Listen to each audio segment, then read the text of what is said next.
somewhere in the domain of Greyhawk. Well met, travelers. People call me the Wanderer, and you are. Oh, you seem confused. Did Zagic put a spell on you, perhaps, traveler? It is the year of 595. It is a common year. Some 11 years after the Great Wars were fought. What is that? You haven't heard of the Greyhawk Wars? I can tell you all about it once we reach the gem. You do not know what I mean by gem? My, I better help you get your bearings. Here, let me show you my map.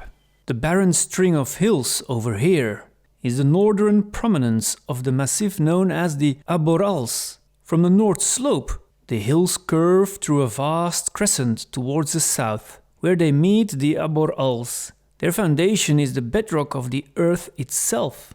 These hills are known as the Cairn Hills. Its name refers to the ancient discovery of mysterious burial sites of ancient civilizations. As you can see, they fringe the territories of the capital of the domain, providing strong visible borders. And it is the wildest territory near the city. Though the Cairn Hills are quite barren, with only scraggly tough grass and the occasional bush, it can be a beautiful place when you know where to look. Even though the area suffers no particular shortage of rainfall, with a daily chance of precipitation of 25%, of which most is snow during winter, the rocky nature of the soil carries water away quickly. The water is gathered in swamps, marshes, and the odd lake, like the frigid Greysmere. You have to look for these streams and marshes to realize the Cairn Hills are home to a variety of plants and animal species.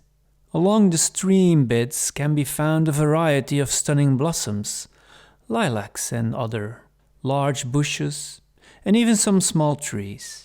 Many of these are actually evergreens, resembling small cedars but also on occasion galda trees. Most famous inhabitants are the Greyhawks, that first gave the capital its name. These predators are greatly prized as hunting birds. Aside from numerous rodents, there are small herds of wild pigs and a hardy breed of small and elusive deer. You see this large area over here? That is the Mistmarsh, my friend. It occupies a huge bowl and is the source of two significant rivers, the Erie and the Nene, which flow together until they join the Selintan over here. This area is a huntsman's paradise, as long as you stay on the outskirts of the marshlands, that is.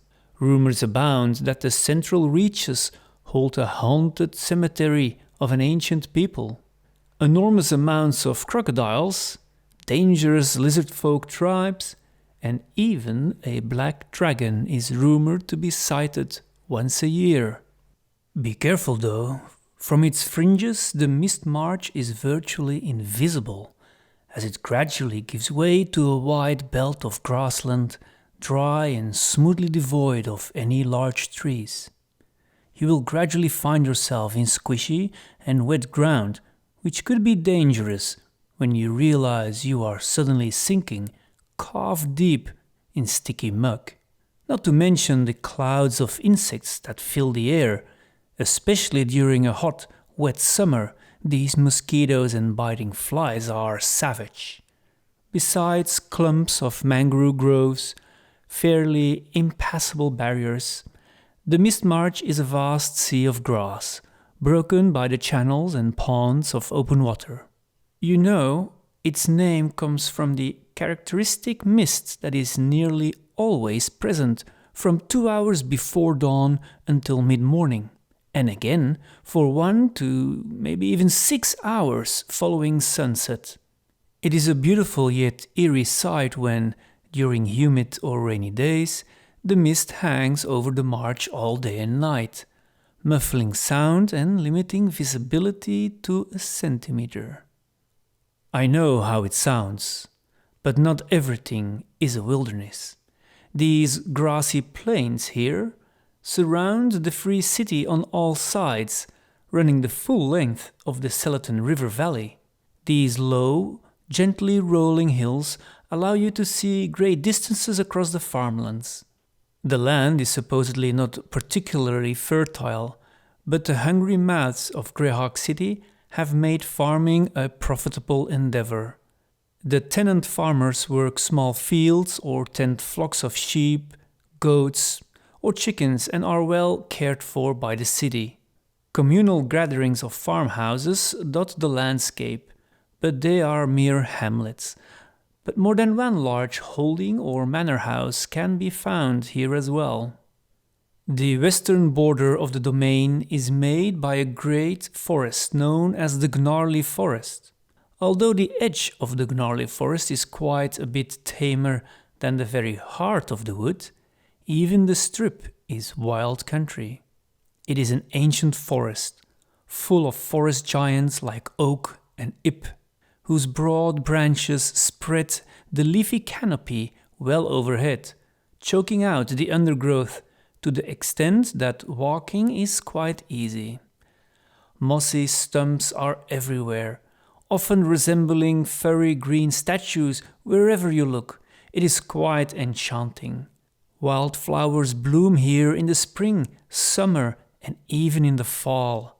I am sort of a collector myself, and the white-petaled ivory blossom, which only grows in the heart of the forest, is the most precious of these beauties.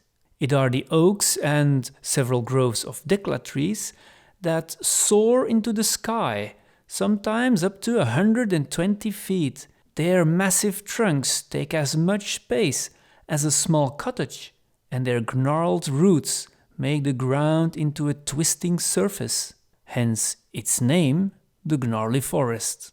The Cairn Hills are not without its towns. The high road, made of crushed stone packed almost to a rock-like smooth surface, is an extension of the river road and leads to the mining towns like Blackstone, Steaming Spring and Diamond Lake. Though the high road is smooth and wide, the side roads leading to the mining towns are much more primitive. It takes a strong mount to carry or pull any weight up these roads, and good brakes to get the wagon down safely. The high road is patrolled regularly by the watch garrison in the Cairn Hills, and travel to the working communities governed and protected by the Free City of Greyhawk is fairly safe. While the mines themselves are scattered over this portion of the hills, the ore is carried to one of these three towns for assaying, smelting and further transportation. Blackstone is nestled in a steep-sided canyon of dark grey granite where during wet weather a slender waterfall, nearly 500 feet high, spills glittering water into the canyon below to collect in a once crystalline lake. Steaming Spring lies in a wider valley and draws its name from several geysers outside the town. These regularly spew hot water, steam and occasionally mud into the air. The mines dig into the lower slopes of the hills to either side of this valley. Diamond Lake is the smallest and most remote of the three towns. The town stretches along a shore of a lake whose clarity once must have inspired the community's name. The mines are owned by the city, but are leased to various individuals for life. These mine managers are usually industrious nobles who are responsible for the business of mining. Fully half of the product of each mine is the property of the city, but many mine managers, governor-mayors and prospectors have made good fortunes on the other half. Where the Cairn Hills briefly become the Abbor Hills mountains, sits the brooding dwarven stronghold of Greysmere. Its entrance, Stonegate, lies at the head of the rock-bound mountain lake that gives the stronghold its name. The gate is a massive slab of granite, rolled into place on a series of smooth logs. Greysmere itself, sheltering nearly 400 dwarfs, is a good example of dwarven stonecraft and fortification. It is very old, but sits in a relatively backwater of dwarven commerce. Thus, it has never really outgrown its present location. I have heard that Greysmere pays neither tribute nor tax to Greyhawk, but it has signed a pact offering military aid in times of war. One of my favorite places, especially for great food and atmosphere, the halfling community of Elmshire. Especially at night when thousands of candles, torches and lanterns flicker cheerily into the night.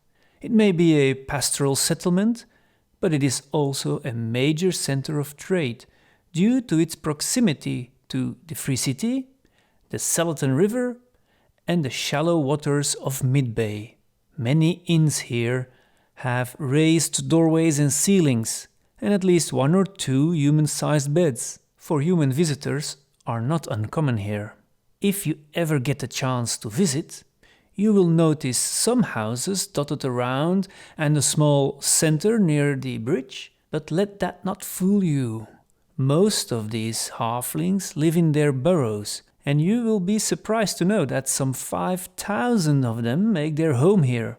You'll find the small folk on their light canoes, fishing in the shallows, or riding their ponies, talking under an elm tree, farming or herding. Coming from the Free City, it is a fresh breath of air. If you like the countryside, that is. Just be wary if you venture out west of the town, for near the shoreline, Rennie barges can be encountered. During wintertime, the population of their encampment swells, with the barge folk staying there for the season. To be honest, I have never been to the gnomish caverns of Grossettgrottell, but I have heard it is not one town, but actually a collection of 5 small underground villages, connected by mine tunnels, natural caverns, and overland trails. The entrances to these warrens are all small, natural cave mouths, and each is screened with brush. Finding them is equivalent to finding a secret door, I hear. Apparently, each village houses about 150 gnomes and are a sight to behold.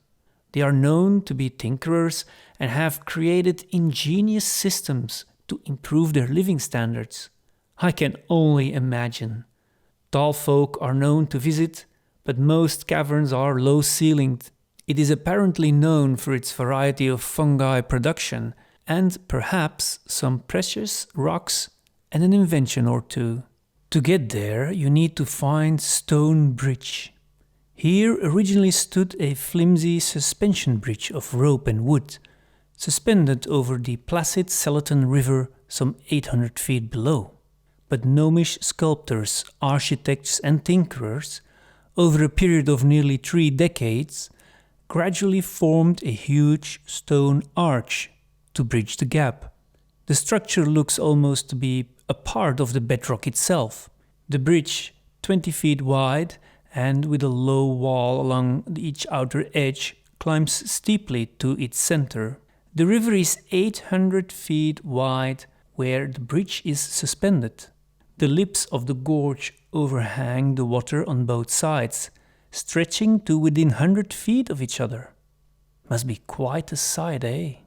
Down the coast of the Woolly Bay, heavy traffic in trading vessels dock at the palisaded town of Hardby, resting in a sheltered cove along the shore of the bay with docks and wharves far grander than its size would seem to warrant. As can be expected, it is lively, with numerous inns, hostels, boarding houses and eateries, but at night Hardby can be wild, frequent with robberies, fights and even some slayings.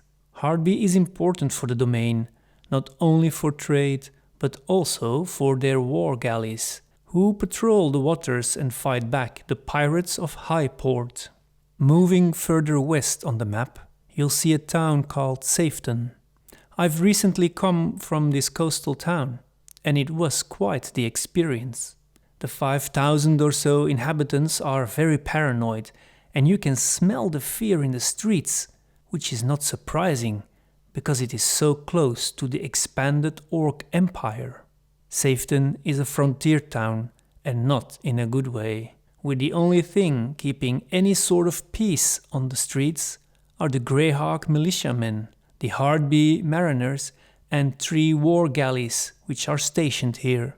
I've noticed trade, fishing and quarrying are key here, but it is a hard life even with slave labor, which always existed in Safeton during the most hard and dangerous jobs. And then over here we have Narwell, which has a very different atmosphere altogether. Less compacted than Safeton, with more open spaces and bordering into farmlands. Walls are still under construction, and that says a lot about the priorities of the town. The town is rife with thieves and bandits, so don't think it's a safe place. When I last passed Narwell, it rained mud. Apparently, the city suffers from what they call dirty rain, which is actually dust, hear me out, from the bright desert that has been blown west all the way over the bay. You remember I asked you about the gem of the Flanace? Well, that is the free city of Greyhawk over here. It is ideally located for trade and protection, and although midwinter can be cold for a period of 3 to 4 months, the Cairn Hills protect it from the worst northeast winter gales. The city rose in fame and prominence only a few hundred years ago under the leadership of Lord Mayor Zagig. Legal reforms were instituted, a new currency developed, the walls fortified, and universities founded, the city of trade, of magic and knowledge, but you are probably already on your way to the famous Castle Greyhawk. The city has seen quite a few changes, but it has never had a large calamity. The gem has been effectively independent of the Great Kingdom's rule for 2 centuries now, and has secured its economic fortunes on the back of the gold rush in the nearby Cairn Hills. Its real power grew when the Great War was over and the peace treaty signed within its very walls. Although the war was over, there was continuing unrest, and the surrounding cities resubmitted to the rule of the directing oligarchs of Greyhawk, and that is when the domain of Greyhawk was born. What makes this country so special that it has allowed the city of Greyhawk to become the gem of the Flanace is the Selintan River. The broad, shallow and placid river gave the free city of Greyhawk its ideal location, its commerce and now its communication lines to the rest of the world. The channel is constant and deep enough to allow even fairly large seafaring vessels to forge upstream, up to the city far beyond. Only a shallow draft vessel can actually complete the voyage to the Nirdiv. However, a significant number of barges and other craft make this journey as well, so the river is busy along its entire length. It is a connection from the Nirdiv to the Woolly Bay that thus secured the growth of the city of Greyhawk. Ah, you do not like boats? Then take the river road, which follows the west bank of the river south from the city of Greyhawk, running all the way to the gates of Hardby on the Woolly Bay, the northernmost sprung of the Sea of Gernat. There are plenty of friendly inns, with their own sturdy piers along the river road. There are a few fords along the way, well gravelled and smooth to cross, that only become impassable for a few hours after a period of rain. There are barges that allow you to cross as well. Well, I hope my ramblings have given you some insight on the country you've just entered. Well, if you're on your way to the city of Greyhawk, well, if you don't mind, I'll join you.